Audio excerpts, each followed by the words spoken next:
Hi, my name's Claire and I'm going to be reading an extract of something that I wrote about 5 years after I sustained a broken neck from a car accident where my mum fell asleep at the wheel.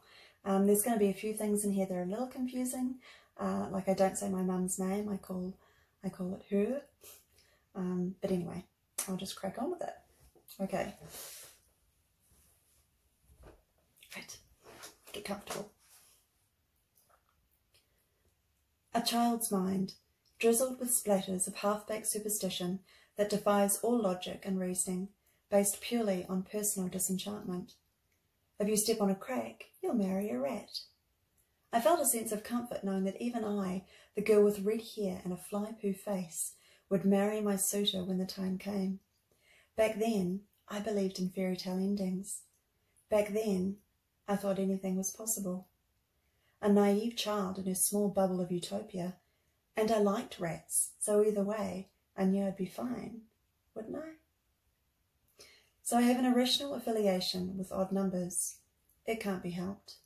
And when the anniversary rolls around, I carry a frigid chill with me for that day, and I sit there dipping my fingers into my cappuccino. So passé, they say. Licking but not drinking. Drinking is reserved for when dehydration is in its critical stage. You see, there's never a toilet round when you need one. And my friend waffles on about forgetting these things. But you can't forget these things because these things are constantly slapping you in the face. People walk by unaware of the contorted scream permeating from every pore, every orifice I possess. It's a mixture of jealousy and desire, of a frustration that you can't share with them. And although I want them to understand, I'm glad they don't. Let them bask in this state of blissful ignorance, because ultimately it's what I crave and what I covet. Stepping back in time to that day, I remember the little things, the mild hangover from the previous night's festivities, leaving my sunglasses in the opportunity shop where I'd purchased a red satin shirt drenched in eau de toilette of moth, but oozing potential and a steal at 50 cents, and running along the footpath, pounding my feet into the husky concrete and reflecting on how little I ran those days. I made a mental note to run more often. Irony has built her nest inside of me. So we jammed ourselves into the little Honda's cocoon and drove off to meet my nemesis. Tiredness drowned the car with her drug, and I wasn't long before we all fell asleep. A tissue, we all fall down. I didn't know it was a game. The others were left standing, and all I could think of was that there was sun on my face, and I'd neglected to wear sunscreen. When I asked to look out of the window, they gave me something else to get high on. I just wanted to see the view. After all, how often would I get to ride in a rescue helicopter?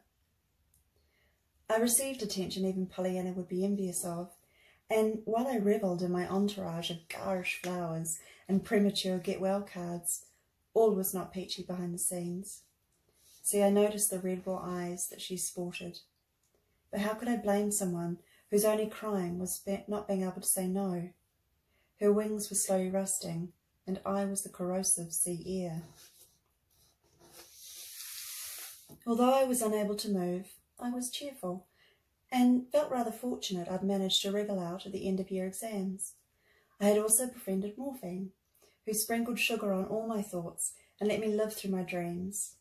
My family were resplendent in their glad rags and constant positive chatter, and although she often started crying, I'd utter premature words of forgiveness to pep her up.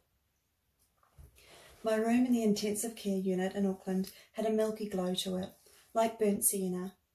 The only sounds were the staccato rhythms of the bleeping machines that had wrapped their tentacles around my little 17-year-old body. My hunger was satisfied with the gluey liquid that was funneled into my body from one of the tentacles. Unfortunately, the fat I had lovingly collected as a child was melting off my bones. From a plump pupae to a skeletal moth, my transformation was well underway. Eventually, they moved me out of ICU and onto the ward. I had survived death's slippery grasp and quietly said goodbye to my bleeping orchestra. My new room had a fantastic view over Auckland, also they told me. My view extended to the ceiling, with its symmetrical blocks and dotty pock marks, as I lay encased in a metal halo, bed-bound, restrained. Do all good girls get tied up like this, I wondered? Like a stuffed pig carcass, I lay there with apples clogging up my mouth.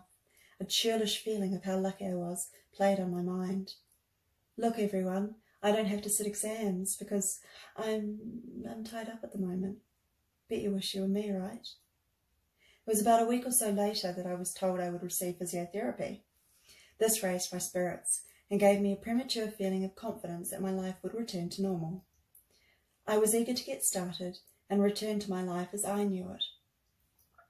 My excitement abruptly ended when the physio turned out to be a glorified lung milker.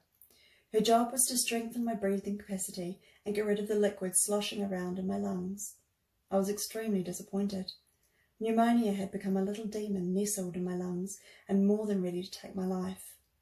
If I had received physio, they wouldn't have had much to work with because my whole body was paralysed, except for a shoulder shrug and a twist of the arm. For the first few weeks immediately after the accident, I had been given the royal treatment with what seemed to be the best surgeons, doctors and nurses tending to my every need. Up until this point, I had decided New Zealand had the best healthcare in the world. And when they spoke of a new hospital for people like me, I knew it wouldn't be long before I'd be back to my spiteful, slightly erratic and hyperactive self, with the help of the Auckland Spinal Unit. People wheel around on beds and everyone looks really friendly. Oh, you're going to love it, gushed my sister. And I did. At least the first few moments were good. Nice ceilings, lots of dots to count in case I got bored, good strong lights. But what was that? Turning my head to the side, I noticed the crumbling formica walls, smoky and brown, with years of sorrow and filth ingrained from hungry eyes, and neglectful sluice jugs full of tea-stained urine. The first inkling that we'd arrived at a horribly ill-equipped hospital was when we discovered there was no way I could summon a nurse if I required help. The only buzzers were handheld devices that required strong thumbs to push the stiffened buttons. I could shrug my shoulders, turn my neck, and turn my left wrist from side to side. Both thumbs lay paralysed and in a state of shock, so things didn't look good. I was prone to choking attacks and needed someone to help dislodge the phlegm that would lodge itself in my ear passage, yet there was no way I could call for help, and having a one-on-one with a nurse was as likely as the Queen announcing she was a lesbian. My family, who were horrified, immediately set up a roster system so that someone would be by my side at all times. She was to spend the nights with me, either on the floor or in the bed next to mine, although the nurses frowned upon this. Considering we were in a spinal unit that had a clientele in which at least half had no hand function, it amazes me that there was nothing in place to allow the patients to get help. Even calling out was not an option, as decreased lung capacity meant that yelling was impossible. Was this a sick way to reduce patient numbers, I wondered? After some brainstorming, my father and uncle had invented a device that had a little trip switch that buzzed the buzzer when you knocked it over. They placed it inside a rubber ducky, and for the first time I could finally buzz for help. Thus began a budding relationship between the ducky and my left hand. They never strayed more than 10 centimetres away from each other. My family finally had enough confidence to leave me alone for brief periods. A few of the nurses called me a spoilt little white girl due to my family's perceived overprotective nature. For myself, it was a confusing statement said towards a mongrel daughter who hailed from a blue-collar family. To save money, my father would dip our toothbrushes in iodine so we didn't need to buy new ones. Poverty in the far north was an accepted way of living. We had each other and we had the outdoors. We never considered ourselves hard done by. But I felt guilty whenever one of the nurses had to help me, and they certainly made their feelings towards me known. More than once I was left in a bed soaked with urine, and until a nurse could come and empty my bladder manually, I'd have to just wait. My sister would hold my hand, and tears of humiliation would roll down my cheeks, burnt red with the knowledge I was a young 17-year-old girl who had wet the bed. As soon as I was able, I would spend time in my family's little unit next to the hospital, and I was allowed to stay during the weekends. I would often cry as my sister wheeled me back into the hospital on Sunday night, knowing I would have to endure the tension and oppression from the nurses the next day. The next few months became a tortured hell of waking up to my situation and the hells of Otara. I was unlucky to arrive as the secure unit known as C Ward was being fumigated. The C Ward head patients were lumped onto our turf, B Ward, for a couple of weeks. And then it became clear as to why C Ward had been a separate lockdown unit.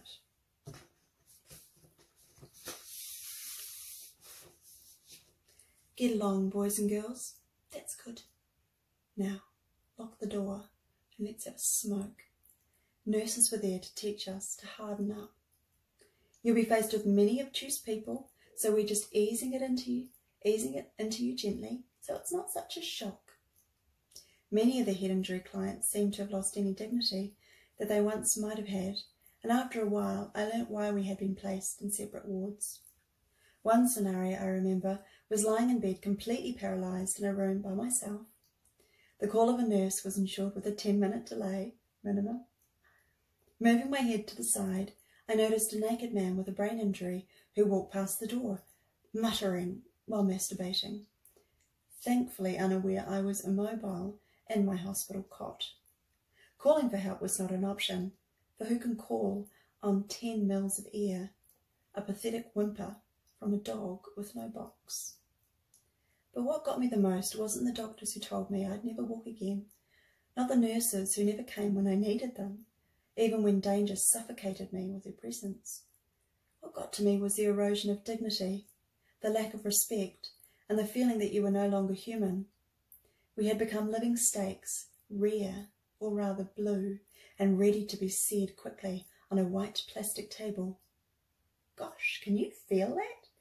Didn't think you could. Most can't. You're lucky, aren't you? They would spit out lucky like it was a sour pill, and I'd lie there blocking them out, repeating a phrase, and walking with my imaginary guardian Dolores in a field of purple flowers. Come and take me by the hand, away from here to another land. Sometimes she came along too, and we'd all walk together.